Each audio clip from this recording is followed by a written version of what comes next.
Hey everyone, we're back. This is part 3 of updating Super Bug Killer for the iPhone.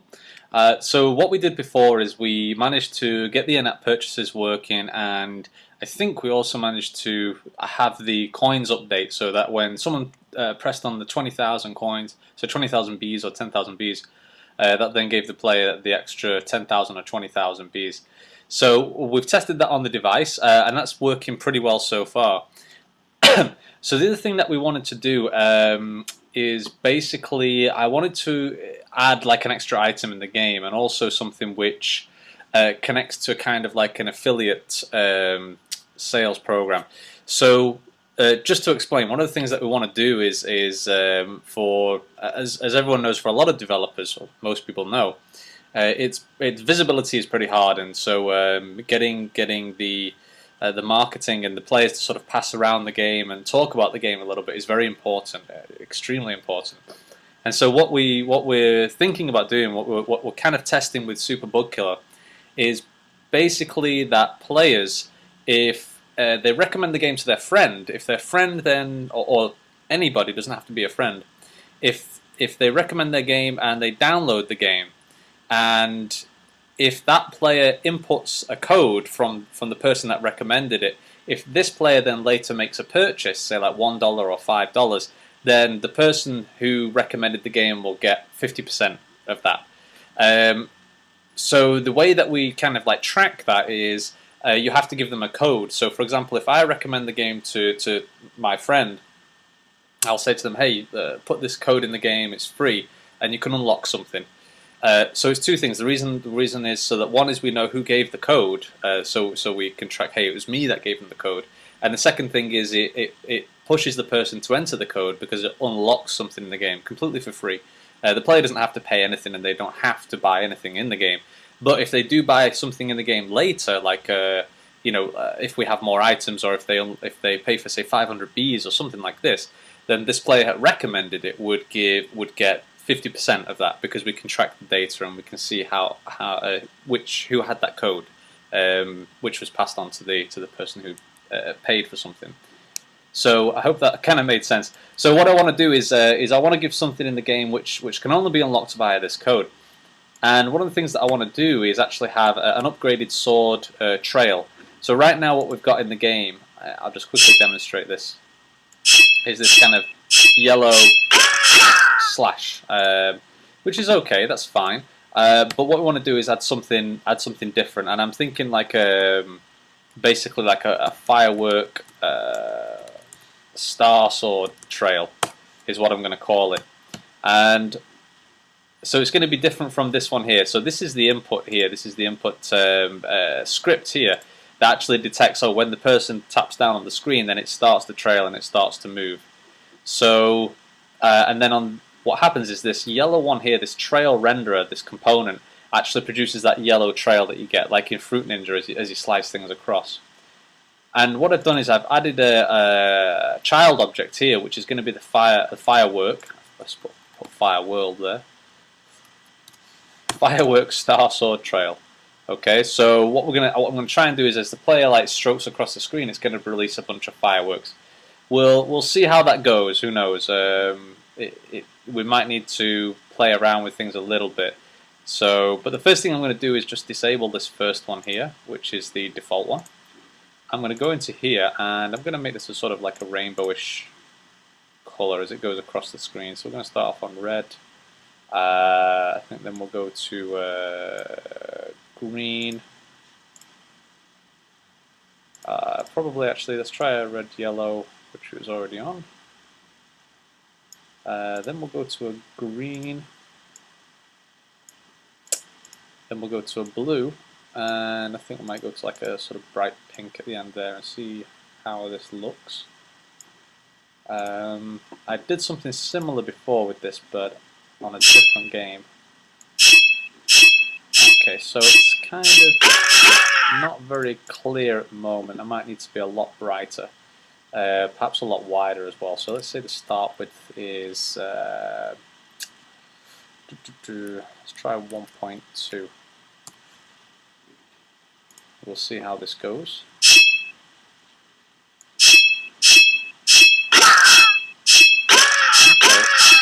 still kind of not clear at the moment. It's also a little bit delayed because of the recording software. Usually that would look a lot smoother as it's going across the screen.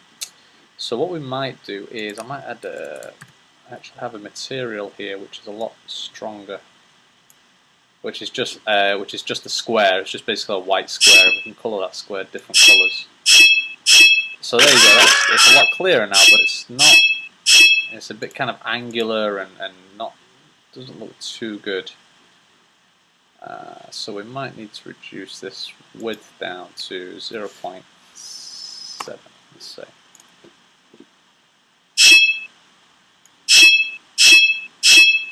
I'll have to actually test this in game as well, you see, because right now it's a little bit hard to tell how it goes on the screen.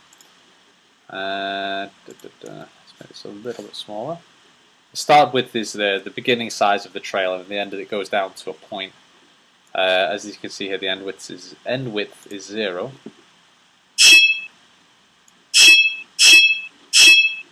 Okay, that looks a little bit better. So what we kind of want to do is I want to add in say like a fireworks effect, like a sort of blast. And I think I may have previously built sort of an explosion effect before, like a spark effect. I think I'd done this previously. Particles, purple spark, explode. Let's try this one. So this is what I was mentioning before about reusing things. So there you go. I mean that's kind of like a big purple explosion in the sky. So there's quite a lot going on in there actually. I might only need one of these. So I might just delete this one out. Let's see how that looks. And then, okay. And I might perhaps delete this one. Let's see. We're going to have to test this a little bit to see how it looks in the game actually. Okay.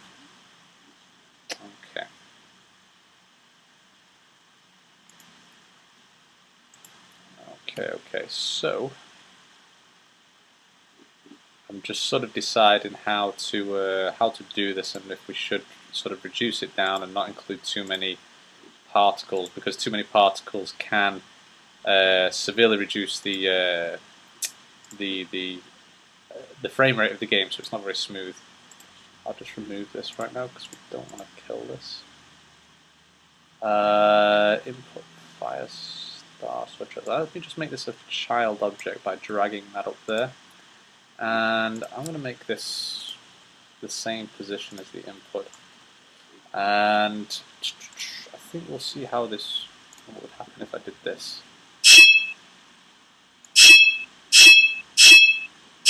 Okay, so it only plays once, and we wanted that to kind of loop around. We don't want it to die. So if I go to the particles here, we want to play it one shot. That's correct. That just means it bursts once, but we don't want to auto-destruct, which means it kills itself, destroys itself after it's finished the explosion. We want it to continue to explode. Okay. Okay. So I think, yeah, I think.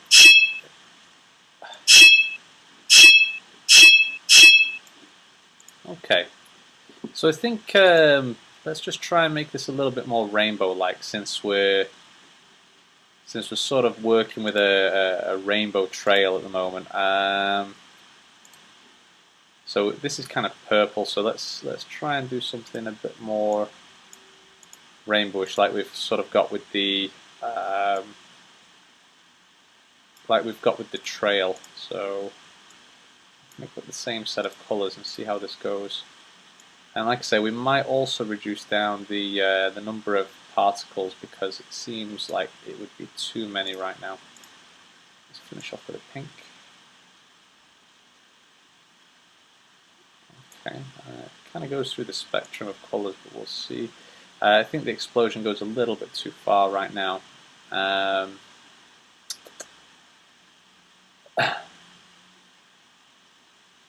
We might have this on a continual loop. Let's see how that looks if it was to do that. So not one shot, but continue like that. So that's kind of almost like a sparkler effect. It's like one of those, you know, the sparklers that you have on in UK we have Guy Fawkes Night or Bonfire Night, and you can sort of draw things around. I'm sure everyone knows what that is. This actually looks a little bit better like that, I think. It's kind of interesting because then the player knows where it's at. I think we're going to have to reduce down the emissions, like the number of like little flints that appear, because too many is just going to make it look, it's just going to slow things down. The random X and Y velocity, let's reduce that a little bit. But what we might do is, actually, let's increase the velocity back to normal, but we'll reduce the lifespan. So that means they're going to appear and die a lot quicker. So it'll look like there's a lot more activity going on. And 0.3, 0.3. Try that perhaps, but then we're going to have to increase the emissions to make it look like a kind of sparkler effect. It doesn't actually look as good, to be honest. I think.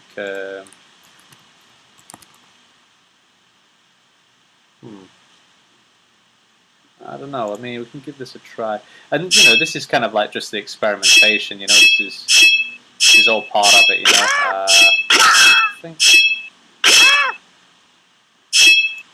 Okay. I think it actually looked better before, to be honest. So I'm just going to hit Command and Z or Control and Z to go back a little bit, and just go back to the original settings that we had on there. That looks a little bit better as it is now. And let's just make sure that it's all set to 0, the position. Move this up slightly. So there you can see the actual trail in the game. What we're trying to get there. So, I think we might have to do sparkle.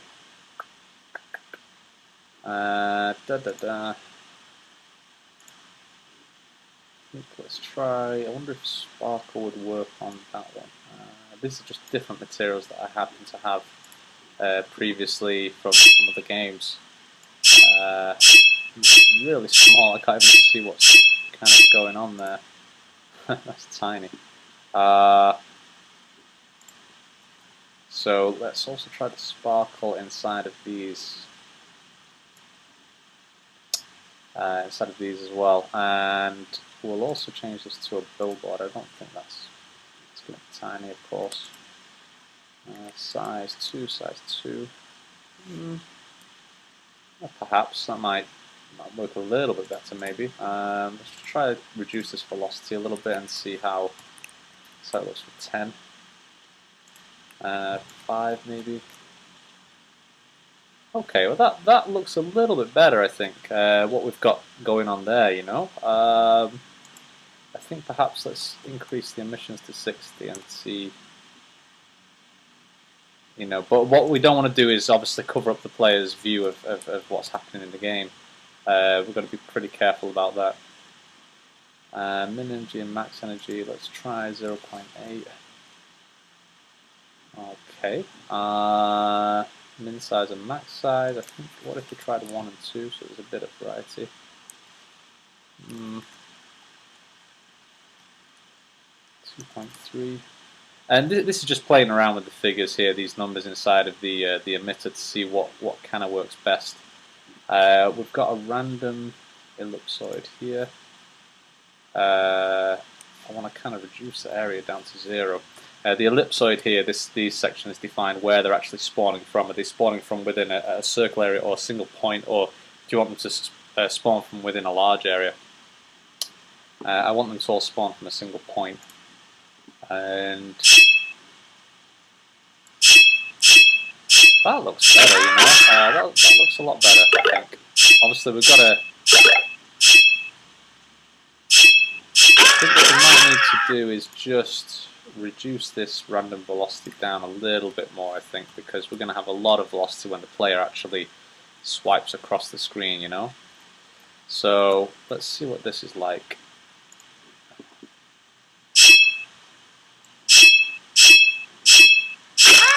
Okay, that's looking a little better. I think we can increase the emissions now.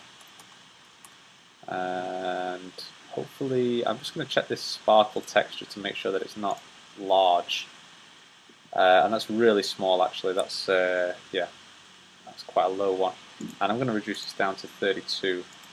That's the size of the texture, so it becomes more compressed. Since it's a particle effect, it's not really going to be very clear. As you can see there, I mean, it's still even though I reduced it down to 256 bytes, it's still extremely small. So it's not really, you're not going to see like a lot of quality loss or anything like that. You see that's looking a lot better now. I think, okay. So sorry about this video, guys. It's not very thought out or kind of planned. This is, like I say, the developer diary videos are just sort of you guys watching me and then hopefully picking up some good tips or some ideas of how to do things, or just getting an insight into the development process.